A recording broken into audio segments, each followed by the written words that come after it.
तो जैसा कि हमने पिछले एपिसोड में देखा था कि गोडेस की बेटी यानी जाओ वानियर भी वापस से इंपीरियल किंगडम में आ गई थी, जो कि यहाँ पर अपने इंपीरियल मास्टर के पास जाकर अपने बदले की भावना को उनके सामने जाहिर करती है। जहाँ पर हमें ये भी दिखाया गया था कि जो निंग चुआंग है वो शियाओलिन के साथ अब इसी कैपिटल में रुकने का प्लान बनाता है ताकि वो अपने प्रीवियस लाइफ की इस पूरी मिस्ट्री को सुलझा सके। इसी दौरान जब निंग चुआंग एग्जॉर्सियम करने गया था तो यहाँ पर वानियर भी आ जाती है और फिर उसकी मुलाकात अपने हीरो निंग चुआंग से होती है। और जैसे ही निंग चुआंग उसे देखता है और उसका नाम सुनता है तो उसे ये नाम बहुत ही ज्यादा फेमिलियर साउंड देता है, जिसके बाद वो एक लेडी का इलाज करने जाता है जो कि बस यहाँ पर नाटक कर रही थी। जिसके बाद फिर निंग चुआंग रात को उसके रूम में आ जाता है ताकि वो उससे कुछ इन्फॉर्मेशन निकलवा सके अब आगे। तो इस एपिसोड की शुरुआत होती है और हमें दिखाया जाता है कि यहाँ पर वानियर अपने मास्टर के पास होती है और उसने यहाँ पर इंपीरियल मास्टर को एक ऐसी मेडिसिन को दिया था जिसे पीते साथ ही उसकी कल्टीवेशन पूरी तरीके से ब्लॉक हो जाएगी। यहाँ पर उसका मास्टर डरते हुए उस बाउल को अपने हाथों में उठाते हुए कहने लगता है कि जाओ वानियर, क्या तुम मुझसे इस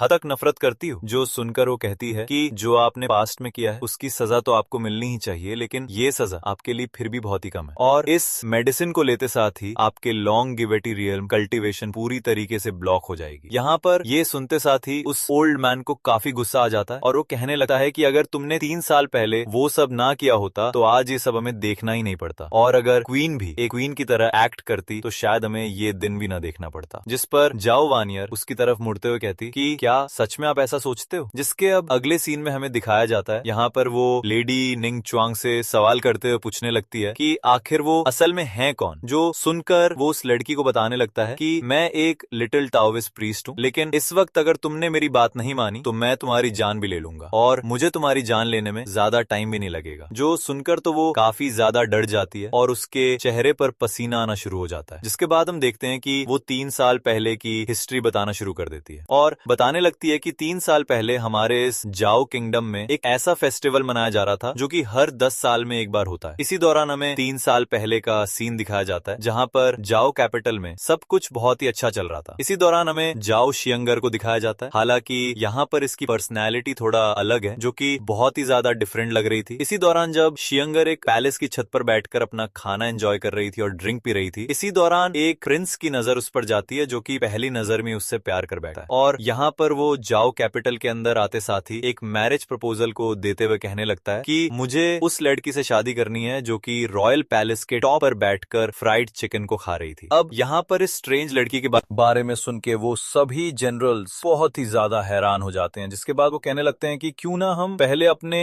अलायंस के बारे में बात कर ले। जिसपे वो प्रिंस कहने लगता है कि ये सब बात करने के लिए मेरे सबऑर्डिनेट्स यहाँ पे हैं, क्योंकि अब मुझे मेरी ड्रीम गर्ल मिल चुकी है और मैं उससे ही शादी करना चाहता हूँ और ये चीज इस वक्त सबसे ज्यादा मैटर करती है। जहाँ पे फिर वो प्रिंस कहने लगता है कि चलो कि जल्दी से मुझे उस लड़की से मिलवाओ। जिसके अब अगले सीन में हम देखते हैं कि यहाँ पे इस प्रिंस के सारे सिपाहियों को यहाँ पे शियांगर ने अपने मेंशन से लात मार के निकाल फेंक दिया। अब यहाँ पे वो प्रिंस उसे इम्प्रेस करने के लिए लंबी लंबी फेंकने लगता है कि मैं 7 साल की उम्र से ही बहुत ही टफ ट्रेनिंग करता हुआ आ रहा हूँ और मेरा मास्टर मुझे जीनियस कहा करता है और मैंने इस बारे में सुना है कि इस जाओ किंगडम में भी एक जीनियस है, इसीलिए आज मैं यहाँ पे तुमसे मिलना चाहता हूँ। लेकिन तभी हम देखते हैं कि यहाँ पे जैसे ही शियांगर उसके सामने आती है तो प्रिंस लट्टू की तरह झूमना शुरू कर देता है। लेकिन हम यहाँ पे देखते हैं कि शियांगर उसके पास जाते हुए कहती है कि तुम तो बहुत ही ज्यादा एरोगेंट हो, और फिर वो उसके गालों पर थप्पड़ों की बारिशें करना शुरू कर देती है और वो प्रिंस को मार मार के उसके गाल लाल कर देती है। यहाँ पे वो प्रिंस कहने लगता है कि आखिर तुम ऐसा क्यों कर रही है, तुम तो वो हो ही नहीं सकती। लेकिन तभी हम देखते हैं कि शियांगर उसको एक जोरदार किक मारकर उसे पानी में गिरा देती है, जहाँ पे फिर हम देखते हैं कि वो प्रिंस वहाँ बच्चों की तरह रोना शुरू कर देता है और कहने लगता है कि आखिर तुम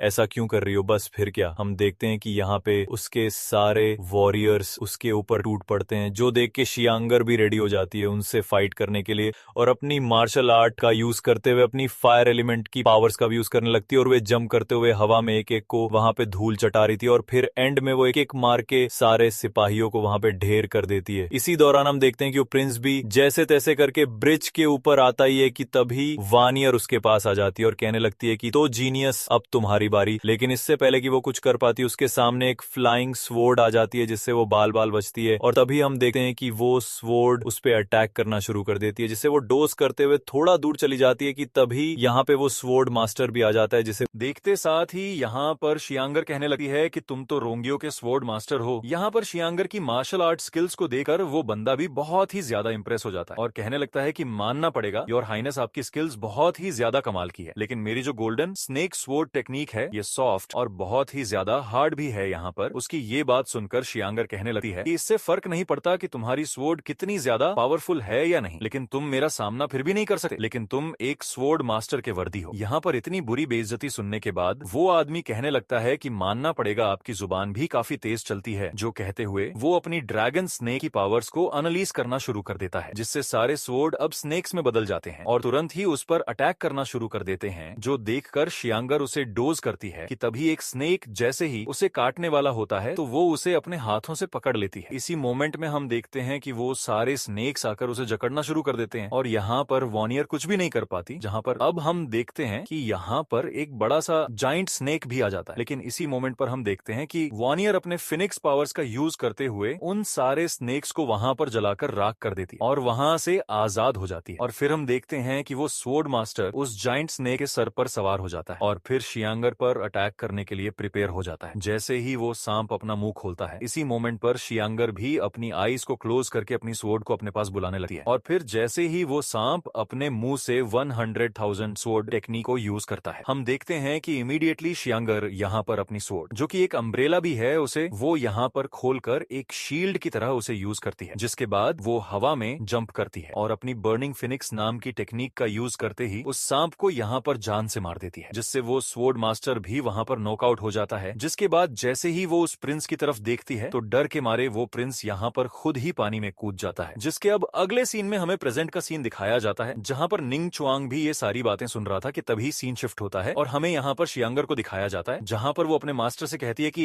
एक बार मेरे टीचर ने मुझे बताया था कि जितने भी विचेस हैं वो किसी भी कंट्री में अगर पहुंच जाए ना तो अपने पीछे बहुत बड़े बड़े डिजास्टर्स को भी ले आती हैं, लेकिन मैं ये भी जानती हूँ वो ये है कि असल में हमारी ये जो जाओ किंगडम है इसके जड़ें कहीं ना कहीं जाकर डीमंस से मिलती है। यहाँ पर इतनी बड़ी सच्चाई को सुनकर हम देखते हैं कि वो मास्टर बहुत ही ज्यादा डर जाता है और वो डर के मारे पीछे हटते हुए कहता है कि आखिर तुम्हें इसके बारे में किसने बताया, और सच सच बताओ कि आखिर तुम्हें हमारी क्वीन ने क्या क्या बताया है। जिस पर वो कहने लगती है कि 100 साल पहले जाओ किंगडम के तब के जमाने के रूलर ने अपने एंसेस्टर से प्रॉमिस किया था कि वो यहाँ पर एक कंट्री को एस्टैब्लिश करेंगे, लेकिन एट द एंड इस जगह और इस कंट्री का क्या हाल हुआ ये तो आप भी अच्छे से जानते हैं। और मेरी मदर ने ये भी कहा था कि मैं जाओ किंगडम की आने वाली डेस्टिनी हूँ। यहाँ पर ये सुनते साथ ही वो मास्टर थोड़ा शॉक्ड हो जाता है और फिर कहने लगता है कि एक बात बताओ, आखिर तुम क्या करना चाहती हो। जिस पर वो उस बाउल को आगे करते हुए कहने लगती है कि हर किसी को अपनी गलती का अंजाम भुगतना ही होगा, जो कहते हुए वो वहां से जाने लगती है और फिर कहती है कि आप मास्टर हैं और मैं स्टूडेंट, इसीलिए मैं आपको अपने हाथों से नहीं मार सकती। जिसके बाद वो अपने अम्ब्रेला को लेते हुए उसकी तरफ देखते हुए कहती है, लेकिन इसका मतलब ये नहीं है कि मैं आपको माफ कर दूंगी। जिसके बाद ये सीन शिफ्ट होता है और हमें निंग चुआंग और उस लेडी को दिखाया जाता है, जहां पर निंग चुआंग उस लड़की से पूछने लगा तो आगे फिर क्या हुआ, जहां पे वो लड़की बताती है कि उसके बाद रेंग्यू बार बार उसे शादी के लिए फोर्स करता रहता था, लेकिन फिर जो क्वीन की मदर थी उन्होंने हमारे हाइनेस से कहा कि तुम यहाँ से चले जाओ और इंपीरियल सिटी को छोड़ दो। यहाँ पर हम देखते हैं कि ये सारी बातें कहते दौरान वो अपने पीछे एक फॉर्मेशन बनाकर उस एन्चांटमेंट पेपर को सप्रेस करना शुरू कर देती है, जिसके बाद वो आगे बताने लगती है कि लेकिन 20 दिन पहले ही, लेकिन तभी हम देखते हैं कि वो अपनी बात पूरी करें इससे पहले ही यहाँ पर निंग चुआंग उसे इंटरप्ट करते हुए कहने लगता है कि ये सब छोड़ो, अब मुझे ये बताओ कि अब आगे वो क्या करना चाहती है, आखिर उसका मकसद क्या है। जिस पर वो लड़की कहती है कि चाहे जो हो जाए मैं कभी भी अपने बॉस को धोखा तो नहीं दूंगी। जो सुनकर निंग चुआंग उसके करीब आ जाता है और कहने लगता है कि तुम्हें उसे धोखा देना होगा। जिस पर वो लड़की कहती है कि अगर मैं ऐसा ना करूं तो, जो कहते हुए जैसे ही वो उस सील को सप्रेस करने ही वाली होती है कि तभी यहाँ पर निंग चुआंग भी अपनी बात पर अड़ा हुआ था और कहता है तुम्हें जवाब तो देना ही होगा क्योंकि तुम अपने फॉर्मेशन को फिनिश नहीं कर पाओगी। और वाकई में ऐसा ही हुआ था कि यहाँ पर निंग चुआंग के आगे चालाकी दिखाना उतना भी आसान नहीं। यहाँ पर फिर निंग चुआंग कहने लगता है कि लगता है तुम खुद से मुझे कुछ भी नहीं बताने वाले, तो फिर मुझे तुम्हारे साथ जबरदस्ती करना होगा। जो कहते हुए जैसे ही वो अपने हाथ उसकी तरफ आगे बढ़ाता है तो वो लड़की तुरंत ही अपने पावर्स का यूज करने लग जाती है निंग चुआंग पर हमला करने के लिए, जिसने एक साथ ही कई सारे चीजों का यूज किया था निंग चुआंग पर अटैक करने के लिए। यहाँ तक कि वो तो उसे एक फॉर्मेशन तक में कैद करके भी रख देती है और ये कहने लगती है देखो मुझे इस बात से कोई फर्क नहीं पड़ता कि आखिर तुम कौन हो या कौन सी पावर्स को रखते हो, क्योंकि या तो आज तुम मारे जाओगे या तो फिर तुम्हारी वो जूनियर। जिस मूवमेंट पर हम शियोलिन को देखते हैं जहाँ पर एक बंदा पहुंच जाता है, उसके ऊपर हमला करने के लिए शियोलिन की तो जान भी खतरे में आ गई थी क्योंकि वो बंदा इस स्वॉर्ड की मदद से उसके गर्दन को ही उड़ाने वाला था। और ऐसा होता हुआ देख करके शियोलिन की बॉडी से बाहर निकल करके आ जाती है वहीं लिटिल फॉक्स, जो कि उस बंदे पे अटैक करके दूर फेंक देती है, यहाँ तक कि उसे चोट भी पहुंचा देती है, जिससे शियोलिन आजाद हो जाती है। और फिर वो बंदा दूर जाकर कहने लगता है, तुम एक्चुअली में एक फॉक्स स्पिरिट को समन कर सकती हो। आखिर तुम हो कौन जो कि इतनी खतरनाक पावर्स को रखती हो? जिसके अब तुरंत ही बाद वो बंदा अपनी एरोज की मदद से अटैक करने लगता है, जिससे शियाओलिन जब बचने की कोशिश करती है तो उसे चोट लग जाती है और वो चिल्लाती है और ये आवाज अब पहुंच जाती है निंग छुआंग तक कि सीनियर ब्रदर मुझे बचा लो। जो सुनकर निंग छुआंग पलक झपकते ही उसके फॉर्मेशन से बाहर आ चुका था और फिर सीधा उस लड़की के पास जाकर उससे कहने लगता है, क्या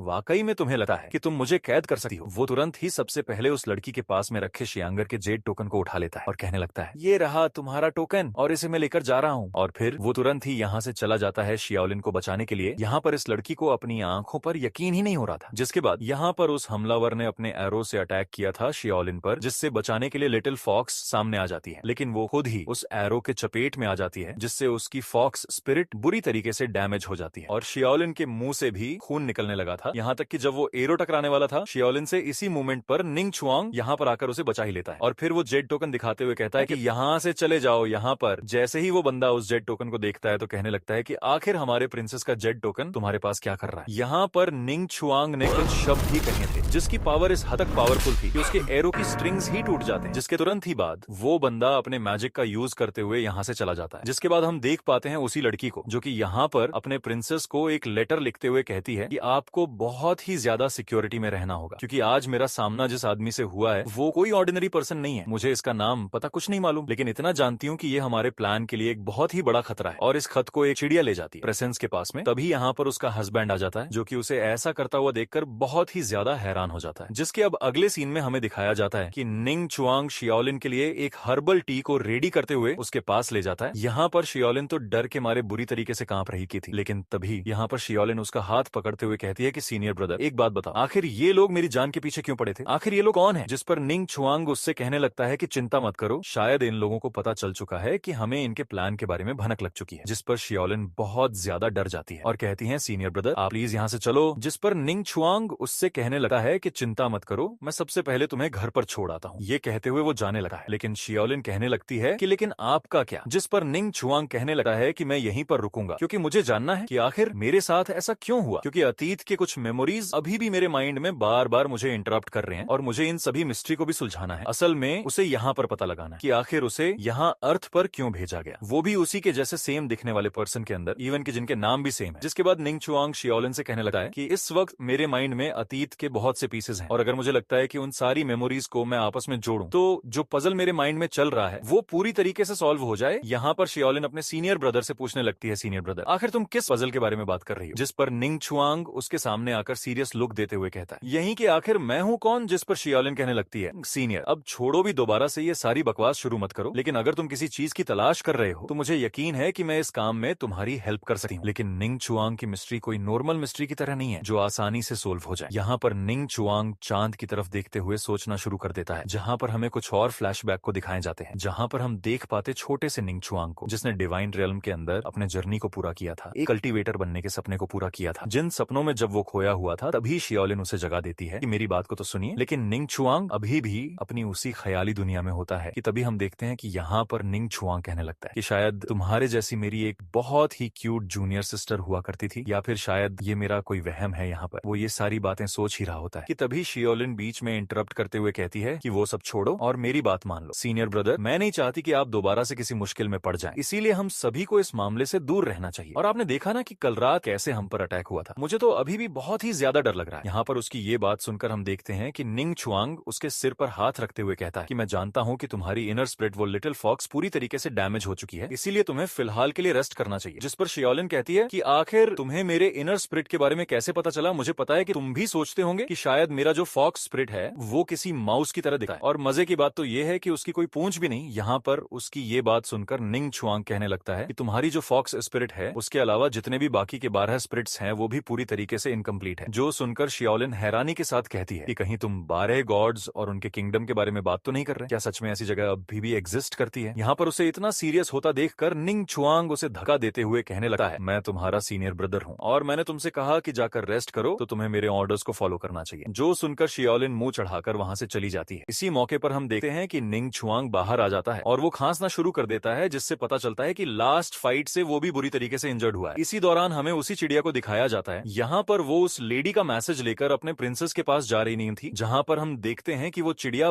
बहुत दूर तक ट्रैवल करते हुए एक बैरियर के अंदर चली जाती है। लेकिन इसी दौरान हम कुछ लोगों को भी देखते हैं जो कि उसी चिड़िया को फॉलो करते हुए यहाँ पर आ चुके थे, लेकिन वो फिर भी इस बैरियर के अंदर नहीं जा पाते। यहाँ पर वो तीनों कहते हैं शायद यहाँ पर एक पावरफुल बैरियर लगा है जिसकी वजह से कोई भी इसके अंदर परमिशन के बगैर नहीं जा सकता। इसी दौरान हम यहाँ पर शियांगर को देखते हैं जिसके पास वो चिड़िया आकर वो मैसेज पहुंचा देती है और फिर हमें पता चलता है कि यहाँ पर जिस मास्टर की बात वो लेडी कर रही थी वो और कोई नहीं बल्कि अपनी जाओ शियांगर होती है। जब वो उस मैसेज को रीड करती है तो यहाँ पर उसे निंग छुआंग के बारे में पता चलता है जिसे कि उस लेडी ने हैज अ लिटिल प्रीस्ट के तौर पर डिस्क्राइब किया था। यहाँ पर शियांगर जैसे ही लिटिल प्रीस्ट सुनती है तो उसे यहाँ पर निंग छुआंग का ख्याल आता है और फिर वो उस चिड़िया से कहती है कि जाकर उससे कह दो कि वो फिक्र ना करे क्योंकि उसका पाला मुझसे पड़ा है। जहाँ पर अब पीछे से उसी ओल्ड मैन की आवाज आती है जो कि कह रहा होता है क्या बाहर से कोई खबर आई है मेरे लिए। शियांगर कहती है नहीं ऐसा कुछ भी नहीं। तो वो कहने लग जाते हैं तुम्हें तो ये पता ही होगा कि एम्परर जाओ फू से कुछ गलतियां तो हुई हैं, लेकिन तुम इस बात को मत भूलना कि वो अभी भी इंपीरियल फैमिली के ही मेंबर है और आखिर तुम उनकी जान के लिए खतरा कैसे बन सकती हो। जो बात सुन के शियांगर कहने लगती है प्रिसेप्टर से कि उस हरामी से निपटने के लिए मुझे ज्यादा मेहनत करने की भी कोई जरूरत नहीं पड़ेगी। जिस पर वो ओल्ड मैन अपनी कांपती हुई आवाज में कहता है तो फिर आखिर ऐसा कौन है जिसके साथ निपटने के लिए तुम इतनी ज्यादा प्लानिंग कर रही हो। शियांगर कहती है कि प्रिसेप्टर आपको इतना भी नादान बनने की जरूरत नहीं है, आप अच्छे से जानते हैं कि मैं किस बारे में बात कर रही हूँ। जो बात सुनकर फिर प्रिसेप्टर गुस्से में आते हैं और फिर वो अपनी पावर को भी यूज करने की भी कोशिश करते हैं, लेकिन उनकी बॉडी में पावर्स ना होने की वजह से उन्हें बैकलेस तो झेलना ही पड़ेगा। अब वो समझ चुके थे कि शियांगर निपटाने का प्लान बना रही है मास्टर विजार्ड को, इसीलिए वो कहने लगते हैं कि बेवकूफ मत बनो। शियांगर मास्टर विजार्ड एक ऐसे बंदे हैं जिन्होंने कई सालों से कल्टीवेशन किया है खुद को इस लेवल तक पहुंचाने के लिए और उनकी जो पावर्स वो लॉन्जेविटी सूत्र रियल्म से भी आगे निकल चुकी है। पूरे जाओ स्टेट के अंदर वहीं एक इकलौते ऐसे बंदे हैं जिनके पास में मौजूद हैं एंशिएंट स्क्रोल। यहाँ तक कि पावर्स के मामले में मैं भी उनकी बराबरी नहीं कर पाऊंगा। फिर आखिर तुम कैसे ये सोच सकती हो कि सेलेस्टियल रियल्म में होने के बाद तुम उनको हरा सकती हो। मेरी बच्ची क्यों तुम बेकार में अपनी जान को गंवाना चाहती हो। शियांगर कहती है मास्टर मुझे फर्क नहीं पड़ता कि वो लॉन्जेविटी रियल्म में हो या फिर उससे भी ऊपर, मैं बस इतना जानती हूँ कि उसने जो भी गलत काम किए हैं उसके लिए उसे कीमत चुकानी ही पड़ेगी। बहुत ही जल्द वो नजारा आप भी अपनी आंखों से देखोगे कि ये दुनिया किस तरीके से तड़पेगी। एक ऐसी तबाही में लेकर आऊंगी कि फिनिक्स फायर इस पूरी सिटी को जला देगी। मेरी बात याद रखना, बहुत जल्द एक ऐसा वक्त आने वाला है जो कि सब कुछ बदल कर रख देगा। जिसके अब अगले सीन में हमें उसी थर्ड जनरल को दिखाया जाता है जहां पर वो अपनी वाइफ से कहता है कि मुझे यकीन नहीं होता कि तुम अभी भी शियांगर के लिए काम कर रही हो, आखिर तुम ऐसा कैसे कर सकती हो। जिस पर वो जवाब देती है और कहती है चाहे जो हो जाता लेकिन तुम्हें कभी भी यहाँ पर क्वीन के पैलेस में जाना नहीं चाहिए था। जो सुनकर वो आदमी गुस्से के साथ कहने लगता है अगर मैं वहां पर नहीं जाता तो तुम यहाँ पर ऐसे ही पड़े पड़े मर जाती। जिस पर वो लड़की खड़ी होकर जवाब देती है मैं मेरे मैजेस्टी के लिए कुछ भी कर सकती हूँ, फिर चाहे वो कुछ भी क्यों ना चाहती हो। यहाँ पर उसकी ये बात सुनकर वो आदमी गुस्से के साथ उसके करीब आने लगता है। जिस पर वो लड़की कहती है कि एक बात बताओ, तुमने तो हमारी क्वीन की डेड बॉडी तक को नहीं देखा लेकिन तुमने फिर भी मान लिया कि हमारी क्वीन मारी जा चुकी है। इसी दौरान यहाँ पर शियांगर का वो फायर बर्ड आ जाता है जिसे देखकर उस आदमी की रूह तक कांप जाती है और वो चिल्लाने लगता है। जिसके अब अगले सीन में हमें निंग छुआंग को दिखाया जाता है जहाँ पर उसके हाथ में ब्लड होता है क्योंकि इतनी ज्यादा पावर्स को यूज करने की वजह से उसकी बॉडी को भी बैकलेस जो झेलना पड़ रहा था और वो कहने लगता है बे मेरी बॉडी अभी इतनी ज्यादा पावर को संभालने के लायक नहीं है। इसी दौरान हमें पता चलता है कि निंग छुआंग ने जब मास्टर निंग को टपका दिया था तो वो जाने से पहले मास्टर निंग की बॉडी से जो कल्टीवेशन को ऑब्जॉर्ब करके अपने ट्रैंक लूफ वाटर के साथ कंबाइन करके उसे कल्टीवेट किया था जो काफी पावरफुल तो था लेकिन उतना ज्यादा समय तक नहीं टिक सका। इसीलिए वो कहता है अब जब भी मैं अपनी पावर्स को यूज करूंगा तो मुझे ये ध्यान पूर्वक करना होगा। इसी दौरान उसे दोबारा से चिल्लाने की आवाज आती है और फिर वो आगे बढ़ते हुए कहने लगता है कि आज के बाद से हर एक मिस्ट्री से पर्दा उठने वाला है। इसके अब अगले ही सीन में हमें जंगल के अंदर दिखाया जाता है मास्टर विजर्ड को जहां पर एक बंदा पहुंच जाता है जो मास्टर विजर्ड का ही एक डिसाइपल है जो आते हुए बता देता है कि शियांगर ने प्रिसेपर तक पहुंचने के रास्ते को ही ब्लॉक कर दिया जिसके वजह से ये लोग उस तक नहीं पहुंच पाएंगे और अपने काम को भी अंजाम नहीं दे पाएंगे। जो सुनकर वो मास्टर विजर्ड कहते हैं वो लड़की पागल हो चुकी है, वो ऐसा कुछ करने की कोशिश कर रही है जो इस दुनिया में कोई भी नहीं कर सकता। खैर छोड़ो अब, क्योंकि यहाँ पे आ चुके हैं रॉन्ग स्टेट और जिन स्टेट के असैसिन, तो मैं भी ये देखना चाहूंगा कि ये लोग आखिर जाओ स्टेट को कब तक बचा पाएंगे। और अब वाकई में जंगल के अंदर रॉन्ग स्टेट के असैसिन आ चुके थे, साथ ही साथ जिन स्टेट के जो असैसिन होते हैं